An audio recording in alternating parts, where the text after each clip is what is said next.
ರಾಜ್ಯದಲ್ಲಿ ಮತ್ತೆ ತಾರಕಕ್ಕೇರಿದ್ದು ಹೇಗೆ? ಹಿಜಾಬ್ ವಾರ್ 2.0 ಕನಕಪುರ ಬಂಡೆಗೆ ಶಾಕ್ ಕೊಟ್ಟಿದ್ದು ಹೇಗೆ? ಇಡಿ ಚಾರ್ಜ್ ಶೀಟ್.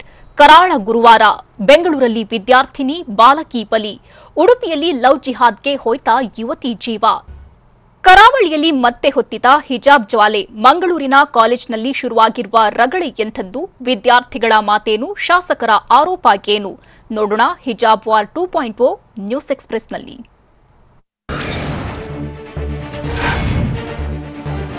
ತಣ್ಣಗಾಗಿದ್ದ ಹಿಜಾಬ್ ವಿವಾದ ಮಂಗಳೂರಿನಲ್ಲಿ ಮತ್ತೆ ಮುನ್ನೆಲೆಗೆ ಬಂದಿದೆ. ಕೆಲ ವಿದ್ಯಾರ್ಥಿನಿಯರಿಗೆ ಹಿಜಾಬ್ ಧರಿಸಲು ಅವಕಾಶ ನೀಡಲಾಗಿದೆ. ಹೀಗಾಗಿ ನಮಗೂ ಕೇಸರಿ ಶಾಲು ಹಾಕಲು ಅವಕಾಶ ಕೊಡಿ ಅಂತ ಮಂಗಳೂರಿನಲ್ಲಿರುವ ಹಂಪನಕಟ್ಟೆ ಸರ್ಕಾರಿ ಕಾಲೇಜು ಬಳಿ ವಿದ್ಯಾರ್ಥಿಗಳು ಪ್ರೊಟೆಸ್ಟ್ ಮಾಡಿದ್ದಾರೆ. ಕ್ಲಾಸ್ ಬಹಿಷ್ಕರಿಸಿ ಕಾಲೇಜು ಕ್ಯಾಂಪಸ್ ಸಮೀಪ ಸ್ಟೂಡೆಂಟ್ಸ್ ಪ್ರತಿಭಟನೆ ಮಾಡಿದ್ದಾರೆ.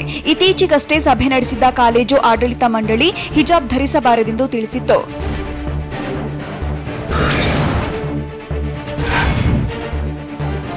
ಹಿಜಾಬ್ ವಿವಾದ ಸ್ಫೋಟಗೊಳ್ಳುತ್ತಿದ್ದಂತೆ ಕಾಲೇಜು ಆಡಳಿತ ಮಂಡಳಿ ಅಲರ್ಟ್ ಆಗಿದೆ. ಹಿಜಾಬ್ ಧರಿಸುವುದಕ್ಕೆ ಕಾಲೇಜು ಆಡಳಿತ ಮಂಡಳಿ ಸಂಪೂರ್ಣ ಬ್ರೇಕ್ ಹಾಕಿದೆ. ಮಂಗಳೂರಿನ ಹಂಪನಕಟ್ಟೆಯಲ್ಲಿರುವ ಸರ್ಕಾರಿ ಪದವಿ ಕಾಲೇಜು ಆವರಣದಲ್ಲಿ ಹಿಜಾಬ್ ನಿಷೇಧಿಸಿ ಖಡಕ್ ಆದೇಶ ಮಾಡಿದೆ.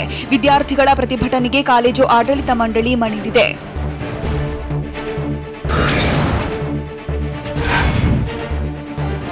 ಹಿಜಾಬ್ಗೆ ಅವಕಾಶ ನೀಡಿದಂತೆ ಕೇಸರಿ ಶಾಲು ಧರಿಸಲು ಅವಕಾಶ ನೀಡಬೇಕೆಂದು ಎಬಿವಿಪಿ ವಿದ್ಯಾರ್ಥಿಗಳು ಪ್ರತಿಭಟನೆ ನಡೆಸಿದ್ರು. ಹೀಗಾಗಿ ಸಮವಸ್ತ್ರ ಹೊರತುಪಡಿಸಿ ಯಾವುದೇ ಉಡುಪು ಧರಿಸುವಂತಿಲ್ಲ. ನಿಯಮ ಉಲ್ಲಂಘಿಸಿದರೆ ಶಿಸ್ತು ಕ್ರಮ ಕೈಗೊಳ್ಳುವುದಾಗಿ ಕಾಲೇಜು ಆಡಳಿತ ಮಂಡಳಿ ಎಚ್ಚರಿಕೆ ನೀಡಿದೆ. ಸರ್ಕಾರಿ ಪದವಿ ಕಾಲೇಜಿನಲ್ಲಿ ಹಿಜಾಬ್ ವಿವಾದ ಭುಗಿಲಿದ್ದು ಯೂನಿವರ್ಸಿಟಿ ಕಾಲೇಜಿನ ಕ್ಯಾಂಪಸ್ ಮುಂದೆ ವಿದ್ಯಾರ್ಥಿಗಳು ಪ್ರತಿಭಟಿಸಿದರು.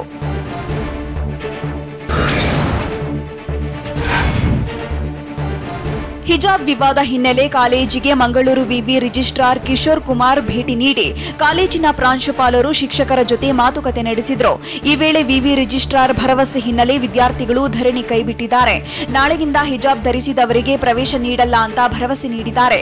2 ತಿಂಗಳಿನಿಂದ ಹಿಜಾಬ್ ನಿಯಮ ಪಾಲಿಸದ ಪ್ರಾಂಶುಪಾಲರು ಶಿಕ್ಷಕರ ವಿರುದ್ಧ ಕ್ರಮಕ್ಕೆ ವಿವಿ ರಿಜಿಸ್ಟ್ರಾರ್ ಕಿಶೋರ್ ಕುಮಾರ್ ಬಳಿ ಎಬಿವಿಪಿ ವಿದ್ಯಾರ್ಥಿಗಳು ಆಗ್ರಹಿಸಿದ್ದಾರೆ. ಇನ್ನು ಹಿಜಾಬ್ ವಿವಾದದ ಬಗ್ಗೆ ನಾಳೆ ಕಾಲೇಜಿನಲ್ಲಿ ಶಾಸಕ ವೇದವ್ಯಾಸ ಕಾಮತ್ ನೇತೃತ್ವದಲ್ಲಿ ಸಭೆ ನಡೆಯಲಿದೆ.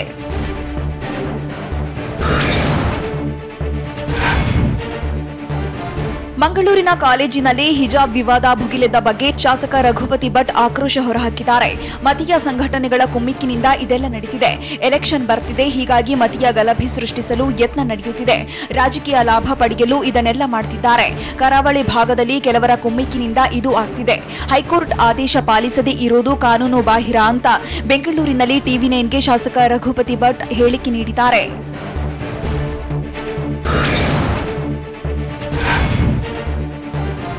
ಶಾಲಾ ಕಾಲೇಜಿನಲ್ಲಿ ಹಿಜಾಬ್ ಬೇಕೇ ಬೇಕು ಅಂತಾದ್ರೆ ಹಿಜಾಬ್ಗೆ ಎಲ್ಲಿ ಅವಕಾಶ ಸಿಗುತ್ತೋ ಅಲ್ಲಿಗೆ ಹೋಗಲಿ ಎಂದು ಶಾಸಕ ರಘುಪತಿ ಭಟ್ ಆಕ್ರೋಶ ಹೊರಹಾಕಿದ್ದಾರೆ.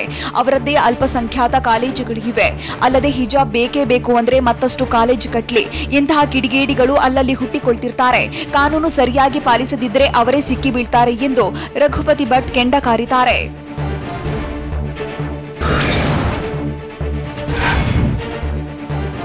ಕರಾವಳಿಯಲ್ಲಿ ಮತ್ತೆ ಹಿಜಾಬ್ ವಿವಾದ ಭುಗಿಲೆದ್ದಿದ್ದು ಈ ಘಟನೆಯನ್ನ ನಾನು ಖಂಡಿಸುತ್ತೇನೆ ಅಂತ ಶ್ರೀರಾಮ ಸೇನೆ ಮುಖ್ಯಸ್ಥ ಪ್ರಮೋದ್ ಮುತಾಲಿಕ್ ಆಕ್ರೋಶ ಹೊರಹಾಕಿದ್ದಾರೆ. ಕೋರ್ಟ್ ಆದೇಶವನ್ನ ಧಿಕ್ಕರಿಸುವುದು ಸರಿಯಲ್ಲ. ಹಿಜಾಬ್ಗೆ ಅವಕಾಶ ನೀಡಿದ ಕಾಲೇಜು ಆಡಳಿತ ಮಂಡಳಿಯ ಮೇಲೂ ಕ್ರಮ ಆಗಬೇಕು. ಅಲ್ಲಿನ ಸಿಬ್ಬಂದಿ ಮೇಲೂ ಕ್ರಮ ಆಗಬೇಕು. ಈ ರೀತಿಯ ಉದ್ಘಾಟನಾ ಸೊಕ್ಕಿನ ಹಿಂದೆ ಯಾವುದೋ ಶಕ್ತಿ ಅಡಗಿದೆ. ವ್ಯವಸ್ಥಿತವಾಗಿ ಇದನ್ನ ಮಾಡಲಾಗ್ತಿದೆ ಅಂತ ಪ್ರಮೋದ್ ಮುತಾಲಿಕ್ ಆರೋಪಿಸಿದ್ದಾರೆ.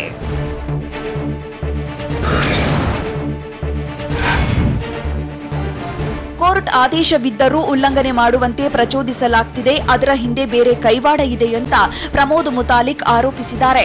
ಅಲ್ಲದೆ ಘಟನೆ ಹಿಂದೆ ಸಿಎಫ್ಐ ಕೈವಾಡವಿದೆ. ಅದರ ಮೇಲೂ ಕ್ರಮ ತೆಗೆದುಕೊಳ್ಳಬೇಕು. ಹೈಕೋರ್ಟ್ ನೀಡಿದ ಆದೇಶ ಪಾಲಿಸಬೇಕಾಗಿರುವುದು ಮುಸ್ಲಿಂ ವಿದ್ಯಾರ್ಥಿನಿಯರ ಕರ್ತವ್ಯವಾಗಿದೆ. ಎಬಿವಿಪಿ ಕಾರ್ಯಕರ್ತರ ಪ್ರತಿಭಟನೆ ಸರಿಯಾಗಿದ್ದು ಅವರಿಗೆ ನಾನು ಅಭಿನಂದನೆ ಸಲ್ಲಿಸುತ್ತೇನೆ ಅಂತ ಧಾರವಾಡದಲ್ಲಿ ಪ್ರಮೋದ್ ಮುತಾಲಿಕ್ ತಿಳಿಸಿದ್ದಾರೆ.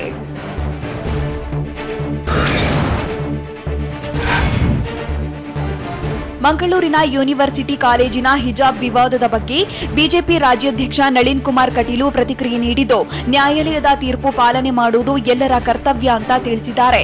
ಬೆಳಗಾವಿಯಲ್ಲಿ ಮಾತನಾಡಿದ ಅವರು, ಹಿಜಾಬ್ ವಿವಾದ ಕಾನೂನಾತ್ಮಕವಾಗಿರೋ ಸಂವಿಧಾನಿಕ ವಿಚಾರವಾಗಿದೆ.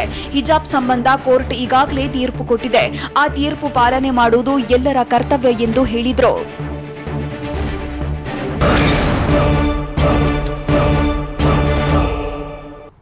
ಡಿಕೆ ಶಿವಕುಮಾರ್ಗೆ ಮತ್ತೆ ಎದುರಾಯ್ತಾ ಸಂಕಷ್ಟ. ಕನಕಪುರ ಬಂಡೆಗೆ ಉರುಳಾಗುತ್ತಾ ಇಡಿ ಕುಣಿಕೆ. ಚಾರ್ಜ್ ಶೀಟ್ ಬಗ್ಗೆ ಡಿಕೆ ಶಿವಕುಮಾರ್ ಹೇಳಿದ್ದೇನು ನೋಡೋಣ. ಬಂಡೆಗೆ ಇಡಿ ಡಿಚ್ಚಿ ನ್ಯೂಸ್ ಎಕ್ಸ್‌ಪ್ರೆಸ್‌ನಲ್ಲಿ.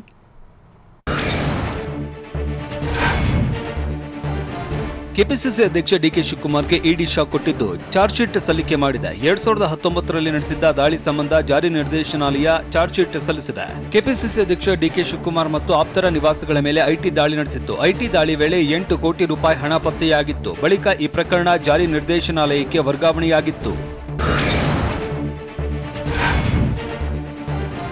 ದೆಹಲಿಯ ಇಡಿ ವಿಶೇಷ ಕೋರ್ಟ್ಗೆ ಡಿಕೆ ಶಿವಕುಮಾರ್ ವಿರುದ್ಧ ಜಾರಿ ನಿರ್ದೇಶನಾಲಯ ಚಾರ್ಜ್ ಶೀಟ್ ಸಲ್ಲಿಕೆ ಮಾಡಿದೆ. 2019ರಲ್ಲಿ ನಡೆದಿದ್ದ ಇಡಿ ದಾಳಿ ಸಂಬಂಧ ಡಿಕೆಶಿ ವಿರುದ್ಧ ಇಡಿ ಅಧಿಕಾರಿಗಳು ಚಾರ್ಜ್ ಶೀಟ್ ಸಲ್ಲಿಸಿದ್ದಾರೆ. ದಾಳಿ ನಡೆದು 2.5 ವರ್ಷದ ಬಳಿಕ ಅಕ್ರಮ ಹಣ ವರ್ಗಾವಣೆ ಕೇಸ್ನಲ್ಲಿ ಡಿಕೆ ಶಿವಕುಮಾರ್ ವಿರುದ್ಧ ಆರೋಪ ಪಟ್ಟಿ ಸಲ್ಲಿಸಲಾಗಿದೆ. ಕೆಪಿಸಿಸಿ ಅಧ್ಯಕ್ಷ ಡಿಕೆ ಶಿವಕುಮಾರ್ಗೆ ಮತ್ತೆ ಸಂಕಷ್ಟ ಎದುರಾಗಿದೆ. ಆದಾಯ ತೆರಿಗೆ ಇಲಾಖೆ ಅಧಿಕಾರಿಗಳ ದಾಳಿ ಸಂಬಂಧ ಜಾರಿ ನಿರ್ದೇಶನಾಲಯ ದೆಹಲಿಯ ಇಡಿ ವಿಶೇಷ ಕೋರ್ಟ್ಗೆ ಆರೋಪ ಪಟ್ಟಿ ಸಲ್ಲಿಕೆ ಮಾಡಿದೆ. ಪ್ರಕರಣ ಇಡಿಗೆ ವರ್ಗಾವಣೆಯಾಗಿದೆ. ಡಿಕೆ ಶಿವಕುಮಾರ್ರನ್ನ ಬಂಧಿಸಿ ವಿಚಾರಣೆ ನಡೆಸಲಾಗಿತ್ತು. ಇದೀಗ ಇಡಿ ಚಾರ್ಜ್ ಶೀಟ್ ಸಲ್ಲಿಸಿದ್ದು ಡಿಕೆಗೆ ಅಕ್ರಮ ಹಣ ವರ್ಗಾವಣೆ ಕೇಸ್ ಕಂಟಕವಾಗುತ್ತಾ, ಮತ್ತೆ ಬಂಧನ ಭೀತಿ ಎದುರಾಗುತ್ತಾ ಅನ್ನೋ ಪ್ರಶ್ನೆ ಉದ್ಭವಿಸಿದೆ. ಜಾರಿ ನಿರ್ದೇಶನಾಲಯದ ಚಾರ್ಜ್ ಶೀಟ್ ಶಾಕ್ ನಡುವೆ ಕೆಪಿಸಿಸಿ ಅಧ್ಯಕ್ಷ ಡಿಕೆ ಶಿವಕುಮಾರ್ ಮನೆಯಲ್ಲಿ ಹೋಮ ನೆರವೇರಿಸಿದ್ದಾರೆ. ನಿವಾಸದಲ್ಲಿ ಕುಟುಂಬಸ್ಥರ ಜೊತೆ ಪೂಜಾ ಕಾರ್ಯದಲ್ಲಿ ಡಿಕೆ ಶಿವಕುಮಾರ್ ಭಾಗಿಯಾಗಿದ್ದರು. ಡಿಕೆಶಿ ನಿವಾಸದಲ್ಲಿ ಚಂಡಿಕಾ ಹೋಮ ನಡೆದಿದ್ದು ಸುಮಾರು 7ಕ್ಕೂ ಹೆಚ್ಚು ಪುರೋಹಿತರು ಪೂಜೆ ನೆರವೇರಿಸಿದ್ದಾರೆ. ಜಾರಿ ನಿರ್ದೇಶನಾಲಯದ ಚಾರ್ಜ್ ಶೀಟ್ ಬಗ್ಗೆ ಕೆಪಿಸಿಸಿ ಅಧ್ಯಕ್ಷ ಡಿಕೆ ಶಿವಕುಮಾರ್ ಪ್ರತಿಕ್ರಿಯೆ ನೀಡಿದ್ದು, ಆದಾಯ ತೆರಿಗೆ ಇಲಾಖೆಯವರು ಹೊಸದಾಗಿ ಸೃಷ್ಟಿಸುತ್ತಾರೆ, ಆದರೆ ಇಡಿ ಅಧಿಕಾರಿಗಳು ಹೊಸದಾಗಿ ಯಾವುದನ್ನು ಸೃಷ್ಟಿಸಲಾಗಲ್ಲ ಅಂತ ಹೇಳಿದ್ದಾರೆ. ರಾಜ್ಯಸಭೆ ಚುನಾವಣೆ ಸಂದರ್ಭದಲ್ಲಿ ಅಹಮದ್ ಪಟೇಲ್ಗೆ ಸಹಕಾರ ನೀಡಿದ್ದಕ್ಕೆ ಐಟಿ ದಾಳಿ ಮಾಡಿದ್ರು. ಅಲ್ಲಿಂದ ಶುರುವಾದ ದಾಳಿ ತನಿಖೆ ಚಾರ್ಜ್ ಶೀಟ್ ವರೆಗೆ ಮುಂದುವರೆದಿದೆ. ಸಾಮಾನ್ಯವಾಗಿ 6 ತಿಂಗಳಲ್ಲಿ ಚಾರ್ಜ್ ಶೀಟ್ ಸಲ್ಲಿಸಬೇಕಾಗಿರುತ್ತೆ, ಆದರೆ ಬಹಳ ಸುದೀರ್ಘವಾಗಿ ತನಿಖೆ ಮಾಡಿದ್ದಾರೆ ಅಂತ ಡಿಕೆಶಿ ತಿಳಿಸಿದ್ದಾರೆ.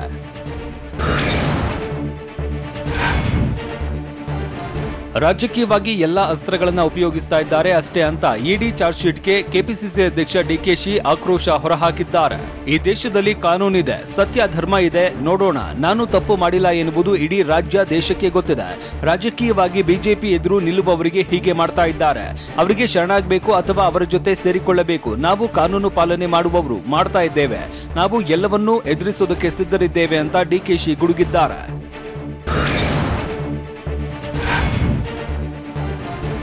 ಬಿಜೆಪಿ ಏನ್ ಬೇಕಾದರೂ ಮಾಡಲಿ, ಎಲ್ಲವನ್ನೂ ಎದುರಿಸುವುದಕ್ಕೆ ನಾವು ಸಿದ್ಧ ಅಂತ ಸಂಸದ ಡಿಕೆ ಸುರೇಶ್ ತಿಳಿಸಿದ್ದಾರೆ. ಕೇಂದ್ರದಲ್ಲಿ ಅಧಿಕಾರಕ್ಕೆ ಬಂದು 8 ವರ್ಷ ತುಂಬಿರುವ ಬಿಜೆಪಿ ಸಾಂವಿಧಾನಿಕ ಸಂಸ್ಥೆಗಳನ್ನ ದುರುಪಯೋಗ ಮಾಡಿಕೊಳ್ತಾ ಇದೆ. ಬಿಜೆಪಿಯವರು ನಮ್ಮ ವಿರುದ್ಧ ಷಡ್ಯಂತ್ರ ಮಾಡುತ್ತಲೇ ಇದ್ದಾರೆ. ಬಿಜೆಪಿ ವಿರುದ್ಧ ಹೋರಾಡುವವರ ವಿರುದ್ಧ ಹೀಗೆ ಮಾಡ್ತಾ ಇದ್ದಾರೆ. ಅದಾಗುತ್ತೆ ಇದಾಗುತ್ತೆ ಅಂತ ಭಯ ಪಡಲ್ಲ, ಎಲ್ಲದಕ್ಕೂ ಸಿದ್ಧರಿದ್ದೇವೆ ಅಂತ ಡಿಕೆ ಸುರೇಶ್ ಹೇಳಿದ್ದಾರೆ. 2.5 ವರ್ಷದ ಬಳಿಕ ಜಾರಿ ನಿರ್ದೇಶನಾಲಯದ ಆರೋಪ ಪಟ್ಟಿ ಸಲ್ಲಿಕೆಗೆ ಸಂಸದ ಡಿಕೆ ಸುರೇಶ್ ಆಕ್ರೋಶ ಹೊರಹಾಕಿದ್ದಾರೆ. 180 ದಿನಗಳ ಒಳಗೆ ಚಾರ್ಜ್ ಶೀಟ್ ಹಾಕಬೇಕಿತ್ತು, ಆದರೆ ಬಹಳ ತಡವಾಗಿ 2 ವರ್ಷಗಳ ನಂತರ ಚಾರ್ಜ್ ಶೀಟ್ ಹಾಕಿದ್ದಾರೆ. ತಡವಾಗಿ ಚಾರ್ಜ್ ಶೀಟ್ ಸಲ್ಲಿಸಿರುವ ಬಗ್ಗೆ ಕಾರಣ ನನಗೆ ಗೊತ್ತಿಲ್ಲ. ಜಾರಿ ನಿರ್ದೇಶನಾಲಯ ಸುದೀರ್ಘವಾಗಿ ತನಿಖೆ ನಡೆಸಿದೆ. ಆದರೆ ಬಿಜೆಪಿ ವಿರುದ್ಧ ಡಿಕೆ ಶಿವಕುಮಾರ್ ಕಾಂಗ್ರೆಸ್ ಹೋರಾಟ ಮುಂದುವರಿಸಲಿದೆ ಅಂತ ಬೆಂಗಳೂರಿನಲ್ಲಿ ಡಿಕೆ ಶಿವಕುಮಾರ್ ಸಹೋದರ ಡಿಕೆ ಸುರೇಶ್ ತಿಳಿಸಿದ್ದಾರೆ.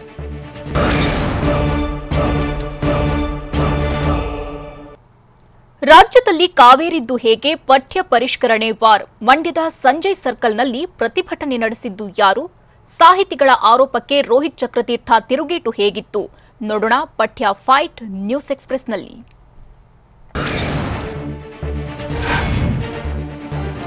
ರಾಜ್ಯದಲ್ಲಿ ಪಠ್ಯ ಪರಿಷ್ಕರಣೆ ವಾರ್ ಕಾವೇರಿದ್ದು ಮಂಡ್ಯ ನಗರದ ಸಂಜಯ್ ಸರ್ಕಲ್ನಲ್ಲಿ ಪ್ರತಿಭಟನೆ ನಡೆಸಲಾಗಿದೆ. ರಾಷ್ಟ್ರೀಯ ಹೆದ್ದಾರಿ ಮಧ್ಯೆ ಪರಿಷ್ಕೃತ ಪಠ್ಯ ಸುಟ್ಟು ಆಕ್ರೋಶ ಹೊರಹಾಕಿದ್ದಾರೆ. ಬೆಂಗಳೂರು ಮೈಸೂರು ರಾಷ್ಟ್ರೀಯ ಹೆದ್ದಾರಿ ತಡೆದು ಸಮಾನ ಮನಸ್ಕರ ವೇದಿಕೆ ಸದಸ್ಯರು ಧರಣಿ ನಡೆಸಿದ್ದಾರೆ. ಇದೇ ವೇಳೆ ಹೆಡ್ಗೇವಾರ್ರ ಆದರ್ಶ ಪುರುಷ ಪಠ್ಯಕ್ಕೆ ಬೆಂಕಿ ಇಟ್ಟು ರೋಹಿತ್ ಚಕ್ರತೀರ್ಥ ಸರ್ಕಾರದ ವಿರುದ್ಧ ಘೋಷಣೆ ಕೂಗಿದ್ದಾರೆ.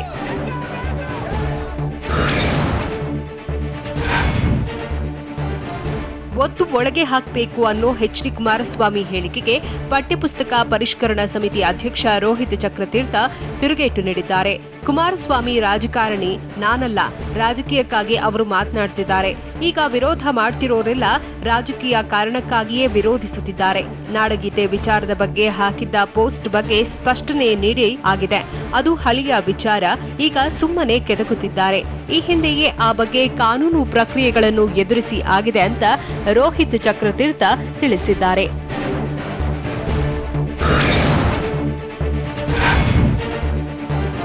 ಪಠ್ಯಪುಸ್ತಕ ಪರಿಷ್ಕರಣೆ ಕೈಬಿಡುವುದಕ್ಕಾಗಿಯೇ ಕೆಲವು ಸಾಹಿತಿಗಳು, ಚಿಂತಕರು ವಿರೋಧ ಮಾಡ್ತಿದ್ದಾರೆ ಅಂತ ರೋಹಿತ್ ಚಕ್ರತೀರ್ಥ ಹೇಳಿದ್ದಾರೆ.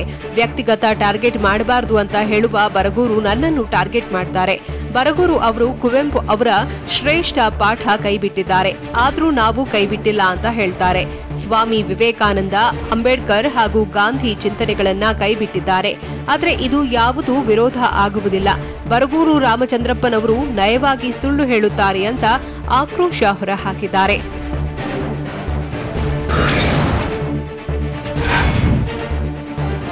ತಮ್ಮ ಪಠ್ಯ ಕೈಬಿಡುವಂತೆ ದೇವನೂರು ಮಹಾದೇವ, ಡಾಕ್ಟರ್ ಜಿ ರಾಮಕೃಷ್ಣ ಹೇಳಿಕೆ ಹಿಂದೆ ರಾಜಕೀಯ ಹುನ್ನಾರ ಇದೆ ಎಂದು ರೋಹಿತ್ ಚಕ್ರತೀರ್ಥ ಆರೋಪಿಸಿದ್ದಾರೆ. ಈ ಲೇಖಕರ ಹಿಂದೆ ರಾಜಕೀಯ ಪಕ್ಷ ಅಥವಾ ಒಂದು ಸಿದ್ಧಾಂತ ಟೂಲ್ ಕಿಟ್ನಂತೆ ವರ್ಕ್ ಆಗ್ತಿದೆ. ಲೇಖಕರ ಹಿಂದೆ ಬಂದೂಕು ಇಟ್ಟು ಗುಂಡು ಹೊಡೆಯಲಾಗ್ತಿದೆ.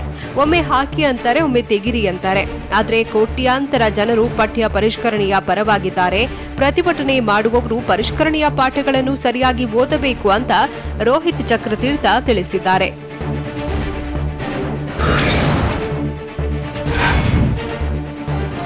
ಸಮಿತಿ ಅಧ್ಯಕ್ಷನಾಗಿ ನಾನು ಕೆಲಸ ಮಾಡಿದ್ದೇನೆ ಹೊರತು ವೈಯಕ್ತಿಕವಾಗಿ ಕೆಲಸ ಮಾಡಿಲ್ಲ ಅಂತ ಕರವೇ ನಾರಾಯಣಗೌಡ ವಿರೋಧಕ್ಕೆ ರೋಹಿತ್ ಚಕ್ರತೀರ್ಥ ಪ್ರತಿಕ್ರಿಯೆ ನೀಡಿದ್ದಾರೆ.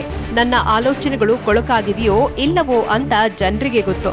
ನನ್ನ ಮಾತಿನಲ್ಲಿ, ಬರಹದಲ್ಲಿ ದೋಷಗಳಿದ್ದರೆ ಚರ್ಚೆಗೆ ನಾನು ಸಿದ್ಧ. ನನಗೆ ವೈಯಕ್ತಿಕವಾಗಿ ನಾರಾಯಣಗೌಡರ ಜೊತೆ ಏನೂ ಶತ್ರುತ್ವ ಇಲ್ಲ. ಆದರೆ ನನಗೆ ಅವರ ಹೋರಾಟದ ಬಗ್ಗೆ ಆಕ್ಷೇಪ ಇದೆ. ಬೋರ್ಡ್ಗೆ ಮಸಿ ಬಳಿಯೋದು, ಆವಾಜ್ ಹಾಕಿ ಪಾಠ ಕಲಿಸ್ತೀನಿ ಅನ್ನೋ ಬಗ್ಗೆ ನನಗೆ ಆಕ್ಷೇಪವಿದೆ ಅಂತ ಚಕ್ರತೀರ್ಥ ತಿಳಿಸಿದ್ದಾರೆ.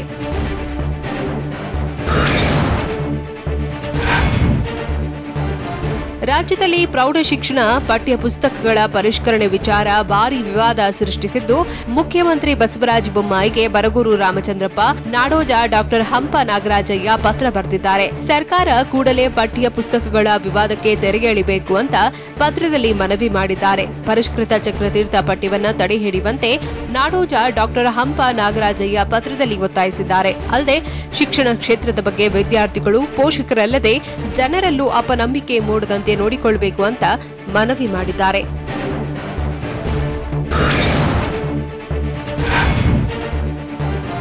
ನಾವು ಕುವೆಂಪು ಅವರ ಅರ್ಥಪೂರ್ಣ ಸಾಧನೆ ಬಗ್ಗೆ ಸ್ವಲ್ಪವೂ ಕಡೆಗಣಿಸಿಲ್ಲ ಅಂತ ಪಠ್ಯ ಪರಿಷ್ಕರಣಾ ಸಮಿತಿಯ ಮಾಜಿ ಸರ್ವಾಧ್ಯಕ್ಷರಾದ ಬರಗೂರು ರಾಮಚಂದ್ರಪ್ಪ ಹೇಳಿದ್ದಾರೆ. 4ನೇ ತರಗತಿ ಪರಿಸರ ಅಧ್ಯಯನ ಪುಸ್ತಕದ ಪರಿಷ್ಕರಣೆ ಮಾಡಿಲ್ಲ.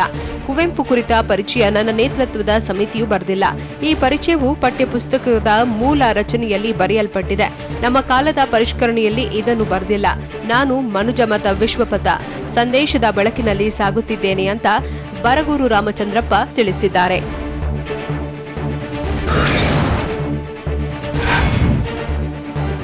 ಪಠ್ಯದಲ್ಲಿ ಆರ್ಎಸ್ಎಸ್ ಸಂಸ್ಥಾಪಕ ಹೆಡ್ಗೇವಾರ್ ಸೇರ್ಪಡೆ ವಿಚಾರ ವಿವಾದಕ್ಕೆ ಕಾರಣವಾಗಿದ್ದು, ಕಾಂಗ್ರೆಸ್ ವಿರುದ್ಧ ಕೇಂದ್ರ ಸಚಿವ ಪ್ರಹ್ಲಾದ್ ಜೋಶಿ ಆಕ್ರೋಶ ಹೊರಹಾಕಿದ್ದಾರೆ.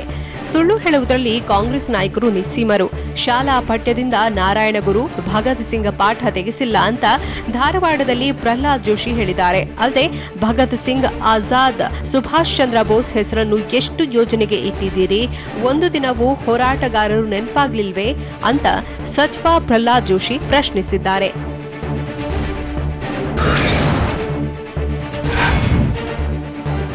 ಪಠ್ಯದಲ್ಲಿ ಆರ್ಎಸ್ಎಸ್ ಸಂಸ್ಥಾಪಕ ಕೇಶವ ಬಲಿರಾಮ್ ಹೆಡ್ಗೇವಾರ್ ಭಾಷಣ ಸೇರ್ಪಡೆಗೆ ಕಾಂಗ್ರೆಸ್ ನಾಯಕರು ಆಕ್ಷೇಪಿಸಿದ್ದು, ರಾಜ್ಯ ಸರ್ಕಾರ ಪಠ್ಯವನ್ನು ಕೇಸರೀಕರಣ ಮಾಡ್ತಿದೆ ಅಂತ ಆರೋಪಿಸಿದೆ. ಹೀಗಾಗಿ ಕಾಂಗ್ರೆಸ್ ನಾಯಕರಿಗೆ ಮಾಜಿ ಸಚಿವ ಕೆಎಸ್ ಈಶ್ವರಪ್ಪ ತಿರುಗೇಟು ನೀಡಿದ್ದಾರೆ.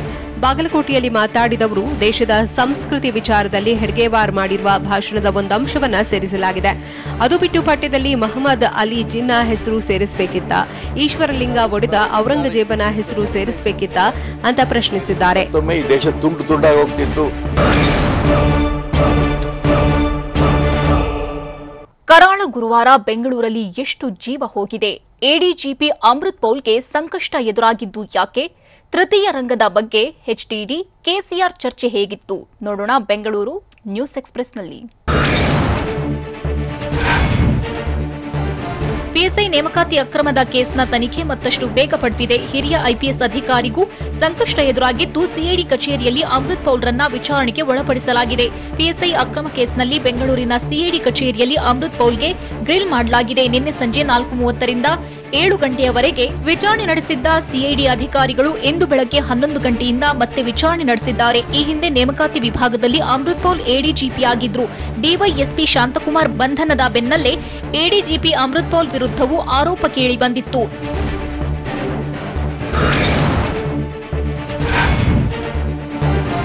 ಎಡಿಜಿಪಿ ಅಮೃತ್ ಪೌಲ್ಗೆ ಸಂಕಷ್ಟ ಎದುರಾಗಿದ್ದು ಅಮೃತ್ ಪೌಲ್ ವಿಚಾರಣೆ ನಡೆಸಲು ಕಾರಣವೇನು ಅನ್ನೋದು ಬಯಲಾಗಿದೆ. ಪಿಎಸ್ಐ ಪರೀಕ್ಷಾ ಅಕ್ರಮದ ಬಗ್ಗೆ ತೀವ್ರ ತನಿಖೆ ನಡೆಸುತ್ತಿರೋ ಸಿಐಡಿ ಅಧಿಕಾರಿಗಳು ನೇಮಕಾತಿ ವಿಭಾಗದಲ್ಲೇ ಅಕ್ರಮ ನಡೆದಿರೋ ಬಗ್ಗೆ ಸಾಕ್ಷ್ಯ ಸಂಗ್ರಹಿಸಿದ್ರು. ನೇಮಕಾತಿ ವಿಭಾಗದ 6ಕ್ಕೂ ಹೆಚ್ಚು ಸಿಬ್ಬಂದಿಯನ್ನ ಅರೆಸ್ಟ್ ಮಾಡಿದ್ರು. ಹೀಗಾಗಿ ಎಡಿಜಿಪಿ ಅಮೃತ್ ಪೌಲ್ರನ್ನು ಇದೀಗ ವಿಚಾರಣೆಗೆ ಒಳಪಡಿಸಿದ್ದಾರೆ.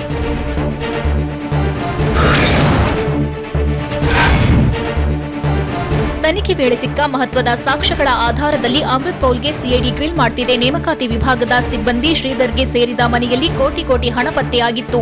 ಅಲ್ಲದೆ ನೇಮಕಾತಿ ವಿಭಾಗದ ಮುಖ್ಯಸ್ಥರಾಗಿದ್ದ ಅಮೃತ್ ಪೌಲ್ ಗಮನಕ್ಕೆ ಬಾರದೆ ಅಕ್ರಮ ನಡೆಯಲು ಅಸಾಧ್ಯವಾಗಿದೆ. ಜೊತೆಗೆ ಹಿರಿಯ ಅಧಿಕಾರಿಗಳ ನಿರ್ದೇಶನದಂತೆ ಕೆಲಸ ನಿರ್ವಹಣೆ ಮಾಡಿದ್ದೇವೆ ಅಂತ ಬಂಧಿತರಾಗಿರುವ ನೇಮಕಾತಿ ವಿಭಾಗದ ಸಿಬ್ಬಂದಿ ಹೇಳಿಕೆ ನೀಡಿದ್ರು.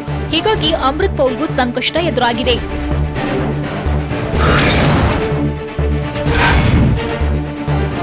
ಜೆಡಿಎಸ್ ವರಿಷ್ಠ ದೇವೇಗೌಡರ ಜೊತೆ ತೆಲಂಗಾಣ ಮುಖ್ಯಮಂತ್ರಿ ಕೆ. ಚಂದ್ರಶೇಖರ್ ರಾವ್ ಮಹತ್ವದ ಚರ್ಚೆ ನಡೆಸಿದ್ದಾರೆ. ಬೆಂಗಳೂರಿನ ಪದ್ಮನಾಭನಗರದ ನಿವಾಸದಲ್ಲಿ ಎಚ್ಡಿ ದೇವೇಗೌಡರನ್ನ ಕೆಸಿಆರ್ ಭೇಟಿಯಾಗಿ ಚರ್ಚಿಸಿದ್ರು. ತೃತೀಯ ರಂಗ ರಚನೆ ಬಗ್ಗೆ ದೇವೇಗೌಡರ ಜೊತೆ ಕೆಸಿಆರ್ ಮಾತುಕತೆ ನಡೆಸಿದ್ದು, ಎಚ್ಡಿ ದೇವೇಗೌಡ ಕೆಸಿಆರ್ ಚರ್ಚೆ ವೇಳೆ ಕುಮಾರಸ್ವಾಮಿ ಉಪಸ್ಥಿತರಿದ್ದರು.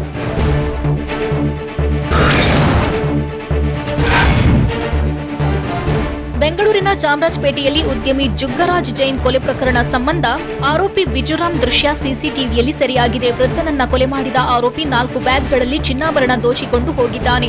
ಚಾಮರಾಜಪೇಟೆಯ ಶಾಸಕರ ಕಚೇರಿ ಬಳಿ ಇರುವ ಕಿಂಗ್ಸ್ ಎನ್ಕ್ಲೇವ್ ಅಪಾರ್ಟ್ಮೆಂಟ್ನಲ್ಲಿ ಕೊಲೆ ನಂತರ ಕೆಳಗಡೆ ಬಂದು ಫೋನ್ ಮಾಡಿರೋ ಆರೋಪಿ ಬಳಿಕ ಅಪಾರ್ಟ್ಮೆಂಟ್ಗೆ ಹೋಗಿ ಬ್ಯಾಗ್ ತೆಗೆದುಕೊಂಡು ಎಸ್ಕೇಪ್ ಆಗಿದ್ದಾನೆ. ಆರೋಪಿ ಜೈಪುರಕ್ಕೆ ಪರಾರಿಯಾಗಿರುವುದು ಪತ್ತೆಯಾಗಿದ್ದು 4 ಪ್ರತ್ಯೇಕ ತಂಡಗಳೊಂದಿಗೆ ಬಿಜುರಾಮ್ಗಾಗಿ ಶೋಧ ನಡೆಸಲಾಗುತ್ತಿದೆ.